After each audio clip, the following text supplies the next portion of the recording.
পাঠ্যক্রম থেকে শুরু করে আইন ব্যবস্থা থেকে শুরু করে সমাজকর্মীদের স্বাধীনতা থেকে শুরু করে একের পর এক যেভাবে হত্যা করা হয়েছে, ব্যক্তি স্বাধীনতা থেকে শুরু করে হত্যা করা হয়েছে, ভারতীয় জনতা পার্টির এমার্জেন্সি সম্বন্ধে কোনো প্রশ্ন তোলার কোনো অবকাশ নেই। মমতা বন্দ্যোপাধ্যায়ও চায় এই মেরুকরণটা হোক।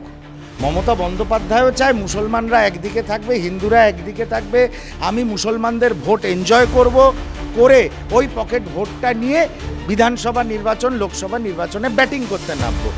জাত সব কিছুর আঙ্গিকে ভারতীয় সমাজকে দুটুকরো করে দিয়েছেন নরেন্দ্র মোদী।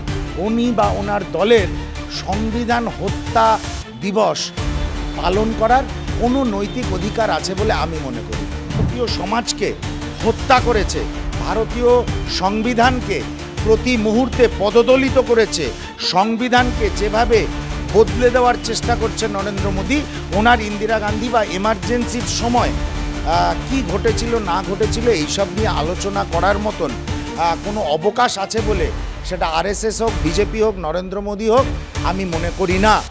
সারা ভারতবর্ষের যে কনস্টিটিউশনাল ফ্র্যাগনেন্স হয় বা সুগন্ধ হয়, যেটা বি.আর. আম্বেদকরের সংবিধানকে ধরে আমরা শুরু করেছিলাম এবং আমরা পেয়েছিলাম, আজকে সেটা হত্যা করেছেন নরেন্দ্র মোদী নিজে। তো মমতা বন্দ্যোপাধ্যায়ের ভৃত্যের মতন কাজ করছে। আমার বাড়িতেও পুলিশ রয়েছে, আমার বাড়িতে একাধিক পুলিশ অফিসার রয়েছে, কিন্তু দুঃখের সঙ্গে বলতে হচ্ছে প্রশাসকের যদি চাপ থাকে, কে চায় কলকাতার থেকে হিঙ্গলগঞ্জে বদলি হতে? কে চায় ক্লোজড হয়ে যেতে? দেশে জরুরি অবস্থা চালু হওয়ার আজকে 50তম বছর পূর্ণ হচ্ছে এবং সেই 50তম বছরে আজকে দেশ জুড়ে মূলত বিজেপি দলের তরফ থেকে সংবিধান হত্যা দিবস পালন করা হচ্ছে। এই রাজ্যেও ঠিক একই এই কর্মসূচি পালনের জন্য মুখ্যমন্ত্রীকে আগাম চিঠি দেওয়া হয়েছিল, যদিও মুখ্যমন্ত্রী আগে থেকে বলে দিয়েছেন যে এই রাজ্যে কোনো সংবিধান হত্যা দিবস পালন হবে না, কিন্তু অন্যদিকে বিজেপির তরফ থেকে কিন্তু সেই মক পার্লামেন্ট এখনও চলছে। বিজেপি সংবিধান হত্যা দিবস পালন করছে, জোক অফ দ্য সেঞ্চুরি। 2014 সালের পর থেকে নরেন্দ্র মোদী ক্ষমতায় আসার পর যেভাবে একের পর এক সেটা পাঠ্যক্রম থেকে শুরু করে আইন ব্যবস্থা থেকে শুরু করে সমাজকর্মীদের স্বাধীনতা থেকে শুরু করে একের পর এক যেভাবে হত্যা করা হয়েছে, ব্যক্তি স্বাধীনতা থেকে শুরু করে হত্যা করা হয়েছে, ভারতীয় জনতা পার্টির এমার্জেন্সি সম্বন্ধে কোনো প্রশ্ন তোলার কোনো অবকাশ নেই। নরেন্দ্র মোদী সবচেয়ে বড় সংবিধান হত্যাকারী। একটার পর একটা প্রতিষ্ঠানকে নিজেদের সুবিধা অনুযায়ী, নিজেদের আইডিয়া অনুযায়ী তাদের নাম বদল করা, তাদের চিন্তাধারাকে বদল করার চেষ্টা, তাদের সব কিছুকে বদলে দেওয়ার চেষ্টা, একটা সারা ভারতবর্ষের যে কনস্টিটিউশনাল ফ্র্যাগনেন্স হয় বা সুগন্ধ হয়, যেটা বি.আর. আম্বেদকরের সংবিধানকে ধরে আমরা শুরু করেছিলাম এবং আমরা পেয়েছিলাম, আজকে সেটা হত্যা করেছেন নরেন্দ্র মোদী নিজে। আজকে ভারতবর্ষকে ভাষা, ধর্ম, জাত সব কিছুর আঙ্গিকে ভারতীয় সমাজকে দুটুকরো করে দিয়েছেন নরেন্দ্র মোদী। উনি বা ওনার দলের সংবিধান হত্যা দিবস পালন করার কোনো নৈতিক অধিকার আছে বলে আমি মনে করি না। একদিকে যেমন সংবিধান হত্যা দিবস পালনের কথা হচ্ছে, অন্যদিকে জরুরি অবস্থার সময় মোদির জীবনের অভিজ্ঞতা নিয়ে একটি বই উদ্বোধন করা হবে। দ্য এমার্জেন্সি ডায়েরিজ নামে বইটির উদ্বোধন করবেন কেন্দ্রীয় স্বরাষ্ট্রমন্ত্রী অমিত শাহ। এখন নরেন্দ্র মোদীর যা আমি চরিত্র দেখছি, ওর তো যাবজ্জীবন হওয়া উচিত ছিল। যাবজ্জীবন মানে 15 বছর নয়, টিল হি লিভস, ওনাকে জেলে রাখা উচিত ছিল। যেভাবে ভারতীয় সমাজকে হত্যা করেছে, ভারতীয় সংবিধানকে প্রতি মুহূর্তে পদদলিত করেছে, সংবিধানকে যেভাবে বদলে দেওয়ার চেষ্টা করছে নরেন্দ্র মোদী, ওনার ইন্দিরা গান্ধী বা এমার্জেন্সির সময় কি ঘটেছিল না ঘটেছিল এইসব নিয়ে আলোচনা করার মতন কোনো অবকাশ আছে বলে সেটা আরএসএস হোক, বিজেপি হোক, নরেন্দ্র মোদী হোক, আমি মনে করি না। এক আর 2 নম্বর হচ্ছে, এমার্জেন্সি প্রণয়ন হয়েছিল ইন্দিরা গান্ধী যে সময় প্রণয়ন করেছিলেন, সেই সময় ওই তথাকথিত সোশ্যালিস্ট লিডাররা ভারতবর্ষকে যেভাবে উত্তাল করে দেওয়ার চেষ্টা করেছিল, পুলিশদের বলেছিল বিক্ষোভ করো, সৈন্যবাহিনীকে বলেছিল বিক্ষোভ করো, অ্যাডমিনিস্ট্রেশনকে ভেঙে দাও। সেই সময় এমার্জেন্সি করার ছাড়া কোনো রাস্তাই ছিল না। নরেন্দ্র মোদীর মতন সব লোকের আজীবন জেল খাটা উচিত ছিল। যাই হোক, সেটা আমাদের আইন ব্যবস্থা, আমরা আইন ব্যবস্থাকে মানতাম, তাই আমরা আজকে উনি বাইরে রয়েছেন এবং গণতন্ত্র প্রস্ফুটিত হয়েছে বলে আজকে উনি ভারতবর্ষের প্রধানমন্ত্রী।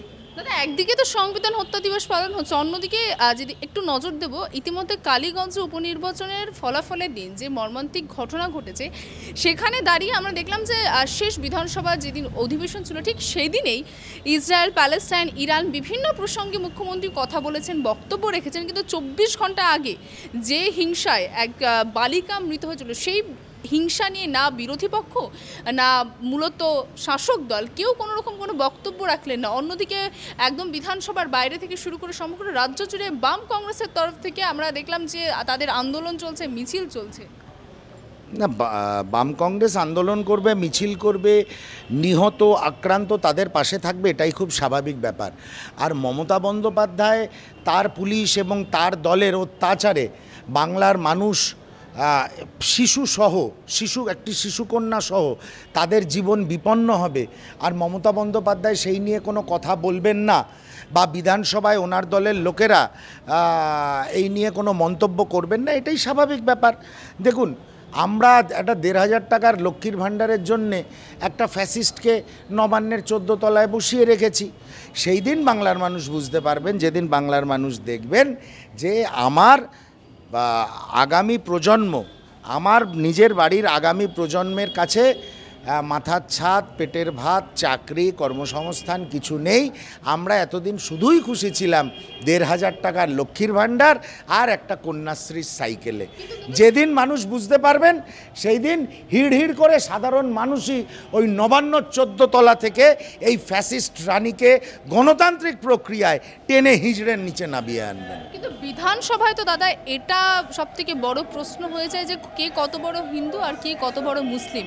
এই নিয়েই তো আমরা দেখতে থাকি বিধানসভার উত্তাল পরিস্থিতি। তাহলে যেখানে এই কালীগঞ্জে উপনির্বাচনের ফলাফলের দিন একজন 9 বছরের নাবালিকার যেখানে হিংসার জন্য মৃত্যু হতে হলো, সেই প্রসঙ্গটা উঠে আসবে? অবশ্যই সেই প্রসঙ্গটা উঠে আসবে। বিষয়টা হচ্ছে মমতা বন্দ্যোপাধ্যায়ও চায় এই মেরুকরণটা হোক। মমতা বন্দ্যোপাধ্যায়ও চায় মুসলমানরা একদিকে থাকবে, হিন্দুরা একদিকে থাকবে, আমি মুসলমানদের ভোট এনজয় করে ওই পকেট ভোটটা নিয়ে বিধানসভা নির্বাচন, লোকসভা নির্বাচনে ব্যাটিং করতে নামবো, এটা মমতা বন্দ্যোপাধ্যায় চায়। আপনি কি মনে করছেন যে বিজেপি তামান্নার প্রসঙ্গ বিধানসভায় নিশ্চুপ, এই বিষয়ে বিজেপি নিশ্চুপ, তাতে মমতা বন্দ্যোপাধ্যায় অত্যন্ত ক্রুদ্ধ? একদম নয়, মমতা বন্দ্যোপাধ্যায়ও নিশ্চুপ। বিষয়টা হচ্ছে বিজেপি এবং মমতা বন্দ্যোপাধ্যায় হাতে হাত মিলিয়ে বাংলায় মেরুকরণকে প্রতিস্থাপন করছেন, যাতে 24-এও মুসলিম ভোট মমতা বন্দ্যোপাধ্যায়ের পকেটে যায়, হিন্দু ভোটের মেজরিটি বিজেপির পকেটে যায়, আর ধর্মনিরপেক্ষ প্রগতিশীল দলগুলো মাঝ রাস্তায় সাঁতার কাটে। এটা ওনাদের টার্গেট, কিন্তু এই টার্গেট ফুলফিল হবে না। লড়াই হবে, আমাদের কষ্ট আছে, লড়াই করতে হবে। ধর্মনিরপেক্ষ প্রগতিশীল শক্তিগুলো বাংলাতে জয়লাভ করবে, এই বিজেপি মুছে যাবে আর তৃণমূল উঠে যাবে। পুলিশের উপর ভরসা নেই তামান্নার মায়ের, ইতিমধ্যে তিনি বলে দিয়েছেন। পুলিশ তো মমতা বন্দ্যোপাধ্যায়ের ভৃত্যের মতন কাজ করছেন। আমার বাড়িতেও পুলিশ রয়েছে, আমার বাড়িতে একাধিক পুলিশ অফিসার রয়েছে, কিন্তু দুঃখের সঙ্গে বলতে হচ্ছে প্রশাসকের যদি চাপ থাকে, কে চায় কলকাতার থেকে হিঙ্গলগঞ্জে বদলি হতে? কে চায় ক্লোজড হয়ে যেতে? কে চায় ইনক্রিমেন্ট বন্ধ করে দিতে? তাই দুর্বৃত্তরা যা বলছে তাই শুনে যাচ্ছে, কিন্তু ভুল করছেন। ওনাদের ওপরেই গণতন্ত্র রক্ষা করার দায়িত্ব। বাংলার মানুষ এখনও আশা করে বাংলার পুলিশ অত্যাচারে, অবিচারে, প্রতিবাদে, প্রতিরোধে বাংলার পুলিশ তাদের কাছে থাকবে। এই উপনির্বাচন যদি ট্রেলার হয়ে থাকে, তাহলে সামনের বিধানসভা নির্বাচন রক্ত গঙ্গা বইবে। আর নরেন্দ্র মোদী যদি চান মমতা বন্দ্যোপাধ্যায় 26-এ থাকবে, নরেন্দ্র মোদীর কেন্দ্রীয় বাহিনী হাত তুলে নাগরতলায় চুড়বেন, মদ খাবেন, মাংস খাবেন, যা আমরা দেখেছি বিগত দিনে। বিষয়টা হচ্ছে আমাদের বুথ আগলে রাখতে হবে। আমাদের চেষ্টা করতে হবে যাতে ধর্মনিরপেক্ষ প্রগতিশীল ভোটাররা বুথ অবধি পৌঁছতে পারে, বুথ অবধি পৌঁছে তাদের গণতান্ত্রিক অধিকারটা প্রয়োগ করতে পারে, যেটা মমতা বন্দ্যোপাধ্যায় হতে দেবেন না। আর তলে তলে চাইবেন বিজেপি মেরুকরণটা ভালো করে করুক, যাতে মুসলিম ভোটটা একত্রিত হয়ে ওনার ঝুলিতে আসে। বাংলা হান্টের আরো খবর দেখতে নজর রাখুন। বাংলা খবর মানেই বাংলা হান্ট।